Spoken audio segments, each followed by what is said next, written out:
Hello, everyone, and thank you for joining me today.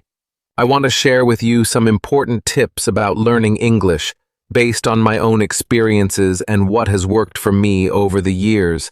Learning a new language can feel overwhelming at first, but I promise you, with the right approach, it can become an enjoyable and rewarding journey. Let me walk you through the methods that helped me transform my English skills from basic to confident. When I first started learning English, I felt completely lost and intimidated. The language seemed so complex, and I was afraid of making mistakes. But then I discovered one of the most powerful tools for language learning: listening. I began by listening to simple English stories every single day. At first, I could barely understand anything, but gradually, the words started to make sense. I moved on to listening to songs, watching children's programs, and eventually even the news. This daily exposure helped my brain get used to the sounds and rhythms of English. What's amazing is that without even realizing it, I began to recognize common phrases and sentence structures. The more I listened, the more my comprehension improved, and that initial fear I had started to fade away. Speaking was my next big challenge. For the longest time, I was too embarrassed to open my mouth, worried that people would laugh at my mistakes. But then, I had an important realization. Mistakes are not failures. They're essential steps in the learning process. I started practicing speaking alone in my room, then with close friends who were also learning. We made plenty of errors, but we learned from each other. I remember one particular moment when I accidentally said, "I have 25 years," instead of "I am 25 years old." My friend corrected me, and that mistake helped me understand how to properly talk about age in English. These experiences taught me that every mistake is actually a valuable lesson in disguise. Reading became another crucial part of my English journey. I began with children's books that had lots of pictures. The visual context helped me understand the story even when I didn't know all the words. One of my first books was about a little cat who got lost in a big city. The story was simple, but it introduced me to so many useful everyday words. As my confidence grew, I moved on to short articles, then eventually full-length books. What really helped was keeping a notebook where I would write down new words I encountered. I'd look them up, write their meanings, and try to use them in sentences. This active engagement with the material made the vocabulary stick in my memory much better than just passive reading. Writing practice complemented my reading perfectly. I started by keeping a daily journal where I wrote about simple things: what I ate, what I did that day, how I felt. My early entries were very basic, just a few short sentences full of errors. But over time, as I learned more grammar and vocabulary, my writing improved significantly. I found that writing forced me to actively recall words and think about sentence structure in a way that reading alone didn't. One technique that helped me a lot was rewriting simple news articles in my own words. This exercise improved both my writing skills and my ability to paraphrase, an important skill for true language mastery. To make learning more enjoyable, I incorporated English into my entertainment. I started watching English cartoons and TV shows with subtitles at first, then gradually without them. At the beginning, I probably understood only about 30% of what was being said, but I focused on catching key words and following the visual story. Over time, that percentage kept increasing. I also discovered that music could be a powerful learning tool. I would pick songs I liked, look up the lyrics, and sing along. This helped with pronunciation, rhythm, and memorizing common phrases. The best part was that these activities didn't feel like studying. They were fun, yet incredibly effective. Finding language partners made a huge difference in my progress. I was lucky to meet a friend who was a native English speaker learning my native language. We set up a language exchange where we'd spend half the time speaking in English and half in my language. This gave me regular speaking practice with someone who could gently correct my mistakes. When I didn't have access to native speakers, I practiced with other learners. We would have simple conversations, sometimes recording ourselves so we could analyze our pronunciation and grammar later. These interactions built my confidence tremendously and showed me that communication is possible even when your English isn't perfect. One of the most important lessons I learned was to be patient with myself. Language acquisition doesn't happen overnight.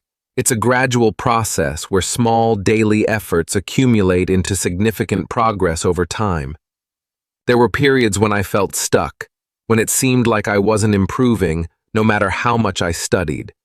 But looking back, I can see that even during those plateaus, my brain was still absorbing the language.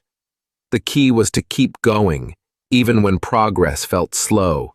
I learned to celebrate small victories, like understanding a conversation without subtitles or successfully ordering food in English at a restaurant.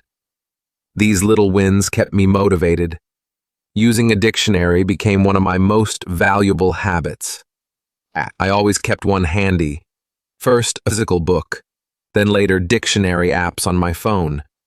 Whenever I encountered an unfamiliar word, I made it a point to look it up immediately. But I didn't just check the meaning. I also paid attention to example sentences, pronunciation, and different forms of the word. This habit expanded my vocabulary much faster than just waiting for words to come up in lessons. I also discovered the importance of learning words in context rather than memorizing lists.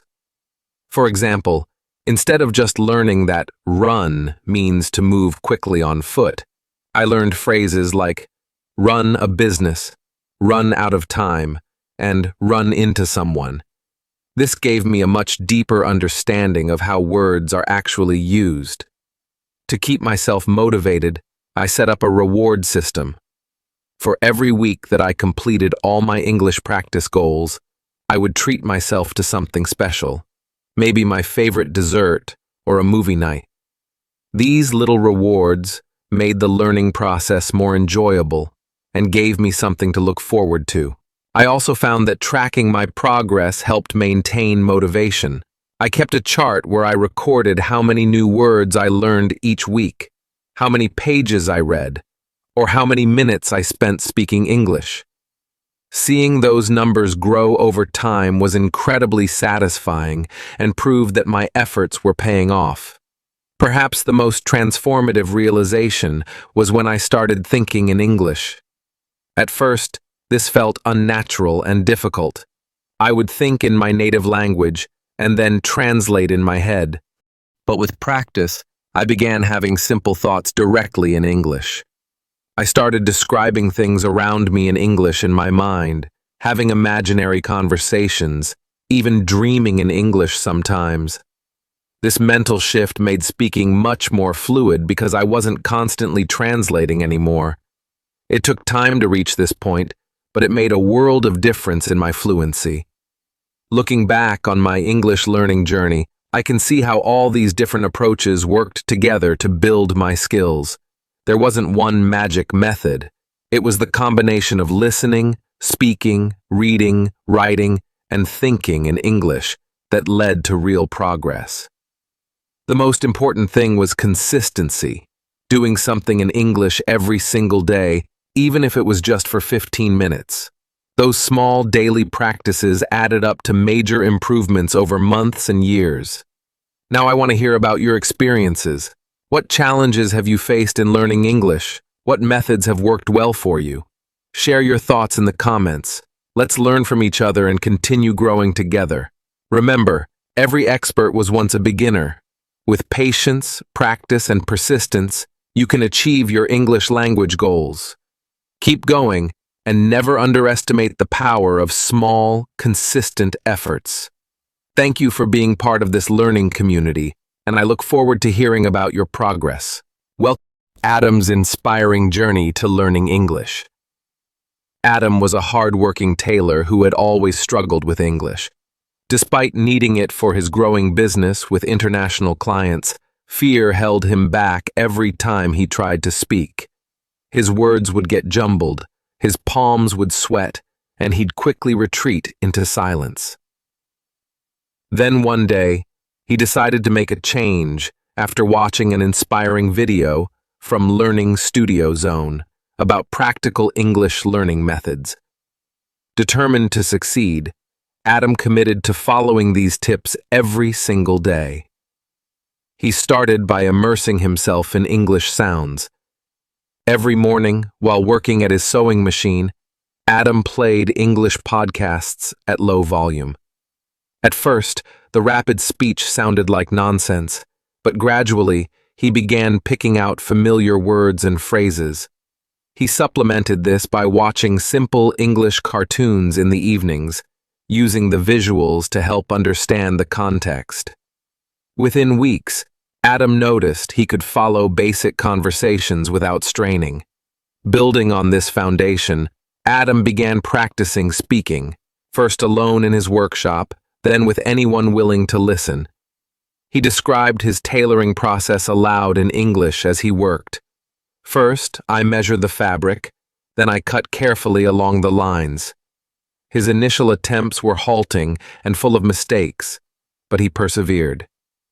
He even struck up a language exchange with Maria, a local English teacher who needed help with tailoring terms in their native language. Their weekly conversations gave Adam the confidence to speak without paralyzing fear. Reading became Adam's secret weapon for vocabulary building. He started with children's picture books about clothing and sewing, using the images to decode unfamiliar words. As his skills improved, he graduated to fashion magazines and simple tailoring manuals in English. Adam kept a notebook where he recorded new terms like basting, dart, and notions, reviewing them during slow moments in the shop. This constant exposure helped cement the vocabulary in his mind. To reinforce what he was learning, Adam made writing a daily habit. Each night before bed, he jotted down 3 sentences about his day in English. These started as basic statements like, "Today I made 2 shirts," but gradually evolved into more complex reflections on his work and life. Writing forced Adam to actively recall words and grammar rules, strengthening his command of the language. Adam's breakthrough came when he realized he could think directly in English without translating from his native language first. He started mentally describing his surroundings during his commute and rehearsing conversations in his head.